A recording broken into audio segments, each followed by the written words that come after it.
안녕하십니까. 2025년 6월 26일 목요일 신조의 쿨톡 시작합니다. 김민석 국무총리 후보자에 대한 인사청문회 이틀 진행됐죠. 어젯밤에 결국 파행 상태로 종료가 됐습니다. 어제 오후 4시 반에요. 김민석 후보자 측이 자료 제출을 하지 않는다. 자료 제출할 때까지 정회를 하겠다. 4시 30분에 정회에 들어갔습니다. 그런데 밤 12시가 될 때까지 김민석 측에서 국민의힘 청문위원들이 요청하는 자료를 제출하지 않았습니다. 그 핵심 자료인데요. 그 6억 원, 6억 원이 어디서 어떻게 나온 것인가? 5년 동안 수입은 5억 원이었는데 총 지출은 13억 원이었다. 8억 원의 차익, 차액이 어떻게 해명이 되는가? 근데 그 아들 학비 2억 원, 2억 원은 뭐 전처가 대줬다고 하니까 그럼 8억 원 중에 2억 원 빼고 나머지 6억 원은 어떻게 됐는가? 뭐 했는데 장인 그 조의금, 부의금, 그다음에 자신의 재혼 축의금, 그다음에 두 차례 걸친 출판 기념의 모금, 그다음에 장모로부터 2억 원 정도 그 지원을 받았다. 그렇게 구두로만 설명을 하고 거기에 대한 그 근거 자료가 될 만한 서류는 전혀 제출하지 않았습니다. 그리고 증여세 납부 내역 같은 것도 좀 제출해 달라고 그랬는데 그것도 제출하지 못하겠다.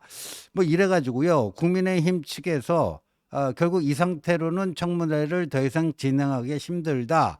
하면서 산회를 선포했습니다. 산회라고 하는 거는 흩어지는 겁니다. 정회가 아니고 산회, 다시 재개할 수도 있다. 일단 흩어졌다가 다시 이 재개할 수도 있다. 지금 인사청문 위원장이 이종배 위원장, 국민의힘 소속이다 보니까 이렇게 했어요. 그래서 오늘이라도 해당 자료를 제출해주면 청문회를 속개를 하겠다라는 입장인데 민주당 측에서는 어제로 끝난 거다. 회의가 다시 재개될 가능성은 아예 없다. 이런 식으로 못 박았습니다. 그런데 이게 이제 정상적으로 진행되려면요. 해당 인사청문 그 위원회에서 심사 경과 보고서가 채택이 돼야 됩니다. 적격이건 부적격이건 간에 일단 채택이 되고 일정 시점 경과 이후에 이게 처리가 되는데 이제 국무총리의 경우에는요. 우리 헌법에 국회 본회의에서 과반의 동의를 받도록 돼 있습니다. 그러다 보니까 지금 민주당 측에서는 자기들이 167석 단독 과반, 그다음에 조국당, 뭐 통진당 이런 데 합치면 충분히 뭐 그 국민의힘이 반대하더라도 이걸 그 본회의에서 통과시킬 수 있으니까 국민의힘이 위원장을 맡고 있는 인사청문 특위에서 심사경과 보고서가 채택되지 않더라도 다음 주에는 본회의를 열어서 김민석 국무총리 후보자 임명 동의안 표결에 붙여서 통과시키겠다. 빠르면 다음 주 월요일, 늦어도 다음 주 금요일, 이제 7월 4일이거든요. 그때까지는 이제 이재명 정권 최초의 그 추가 경정 예산 이거 본회의 통과시키려는 목표인데 그때까지는 통과시키겠다 뭐 하는 겁니다. 그런데요. 이런 식의 역대 그 청문회 중에 증인과 참고인 한 명도 없고 자료 제출이 이토록 부실했고 뭐 이런 적이 없었습니다. 이런 적이 없었는데 그런데 이 김민석의 태도가 오히려 국민의 염장을 지르고 있다. 어제 자신의 재산 의혹에 대해서요. 뭐라고 얘기했냐면 저는 낼 건 다 냈고 그런데 털릴 것도 다 털렸다. 내야 할 것은 다 내고 털릴 것은 다 털렸다. 예. 그리고 야당의 이 공세에 대해서 이건 제2의 논두렁시계다. 노무현을 죽음으로 이끈 제2의 논두렁시계다. 엉뚱한 프레임 가지고 지금 반격을 하고 있습니다. 그러면서 자신의 그 저격수 역할을 했던 주진우 의원을 향해서도요. 이거는 국회의원이 할 짓이 아니고 그 조작질하는 나쁜 검사들이 하는 짓이다. 이렇게 오히려 그 주진우 의원을 공격을 하고 있어요. 이거를 다른 민주당 청문위원들이 또 주진우 의원 공격하는 건 또 그렇다 치는데 정작 후보자 본인인 김민석이 저렇게 조작질이나 하는 것은 나쁜 검사들이 하는 거지 국회의원이 하는 일이 아니다. 이렇게까지 얘기를 했습니다. 그다음에 국민의힘 그 청문위원 중 그 김희정 의원이 여러 가지 그 의혹에 대해서 국민께 사과해야 되지 않겠느냐. 그런데 굳이 사과할 일이 아니다. 사과도 거부했습니다. 사과도 거부했어요. 그리고 자신이 그렇게 그 불법 정치자금으로 2번이나 정치자금법 위반 사법 처리를 받은 데 대해서는 이게 정치검찰의 표적 사정에 자신은 희생물이었다. 근데 2002년 서울시장 선거 때 그때 SK로부터 불법 정치자금 2억 원 받은 거 그것 때문에 걸렸는데 그때가 어느 정권이죠? 노무현 정권이에요. 그러니까 노무현 정권에서 그 정치검찰이 김민석을 탄압을 했습니까?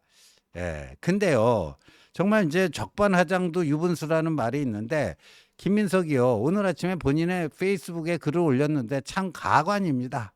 인사청문회 마쳤다, 뭐 어쩌고 저쩌고 하는데 제가 저기서 보고 참 가관이라고 하는 게 저기 보세요. 둘째 날 오후, 2번째 문단, 둘째 날 오후 늦게부터 야당 위원님들께서 회의장에 들어오시지 않아 자정에 자동 산회되었다. 자기가 자료 제출 안 한 거가 문제인데. 근데 자료 제공을 문제 삼으셨지만 요청하신 자료를 제공했다고 이미 말씀드린 상태였습니다. 결국 자기가 안 냈잖아요. 결국 주진우 의원께서 제기한 6억 장롱 현금 주장의 허위를 사과하는 것이 야당의 부담이 된 듯합니다. 아쉽습니다. 그러니까 주진우 의원이 그 6억 원을 장롱에 넣어놓고 썼다라는 거냐? 그러면 국회의원 매년 공직자 재산 신고해야 되는데 그거 누락했다라는 거 아니냐? 장롱 현금은 그럼 공직자윤리법 위반 아니냐? 이런 의혹을 제기했는데 저 허위 주장이다. 그러니까 거기에 대해서 주진우 의원이 사과해야 되는데 이 사과하기 싫어가지고 저렇게 꽁무니를 빼고 자동 산회를 한 게 아니냐. 야, 적반하장도 유분수죠. 본인이 자료 제출을 하지 않아갖고 청문회가 저렇게 자동 산회가 된 거를 주진우 의원이 6억 장롱 현금 이 허위 주장 사과라고 하니까 그거 하고 싶지 않으니까 그거 꽁무니 빼려고 회의를 기피한 건 아니냐. 아쉽습니다. 아쉽습니다. 진짜 적반하장도 유분수인데요. 진짜 이런 정도입니다. 이런 정도예요. 근데 이재명 대통령이요, 김민석을 국무총리 후보자로 지명하면서 이렇게 지명하는 이유에 대해서 국정 전반에 대한 통찰력이 매우 높은 분이다. 국정 전반에 대한 통찰력이 매우 높은 분이다. 이렇게 극찬을 했는데, 아니 우리나라 국가 채무가 GDP 대비 몇 퍼센트인지 이것도 몰랐어요. 지금 50%에 다 육박하고 있는데 20, 30% 아니냐. 이런 엉뚱한 답변을 했는데 이재명은 김민석이 국정 전반에 대한 통찰력이 매우 높은 사람이다. 이렇게 극찬을 하고 있고. 근데 지난번에 그 일요일이었죠. 김영태 비대위원장, 송원석 원내대표 가고 한남동 대통령 관저에서 점심 식사 했을 때 김민석 후보자에 대한 야당의 문제 제기가 있으니까 청문회에서 본인의 해명을 지켜보자 뭐 이렇게 이재명 대통령이 얘기를 했는데 지금 하루 이틀 어제 끝났는데 너무나 이 자료 제출부터 시작해갖고 부실하기도 하고요. 그리고 거꾸로 세상에 청문위원을 검증을 하고 메신저를 공격하는 이런 참 이제까지 한 번도 있어 본 적이 없는 그런 더티 플레이를 하고 있습니다. 그런 더티 플레이를 하고 있어요. 자, 이제 이게 어떻게 될 것인가 하는 건데, 자, 여기서 우리가요, 역대 국무총리 후보자들이 인사청문회 과정에서 뭐 낭만 사례가 어느 정도 있는지 한번 봐야 되는데, 일단 이게 김영삼 정부 때까지는요, 인사청문회라고 하는 제도 자체가 없었어요. 이 인사청문회는요, 김대중 정부의 업적입니다. 김대중 정부 때 2000년 6월에 인사청문회법을 새로 만들었어요. 그러니까 개정이 아니고 제정이에요. 인사청문회법이라는 거를 처음으로 만들어가지고 그때부터 국회에서 인사청문회가 본격적으로 열리기 시작했는데, 이거는 견제와 균형이라고 하는 의회주의자 김대중의 확고한 철학에서 아니 자신이 여당인데 김대중이 이제 정권 잡아서 대통령이 됐고 여당인데 그 여당에서 이런 입법을 했어요. 그건 야당의 역할을 인정해 주겠다고 하는 그런 취지 아니겠습니까? 그래서 이 인사청문회는 김대중의 정치 유산이다 이렇게 봐야 되는데 정작 김대중 정권 때는 본인들이 그 법을 만들어 놓고 당했어요. 2002년에 2대 총장했던 장상 또 매일경제신문 회장했던 장대환 이 두 명의 총리 후보자가 연달아 낙마를 했습니다.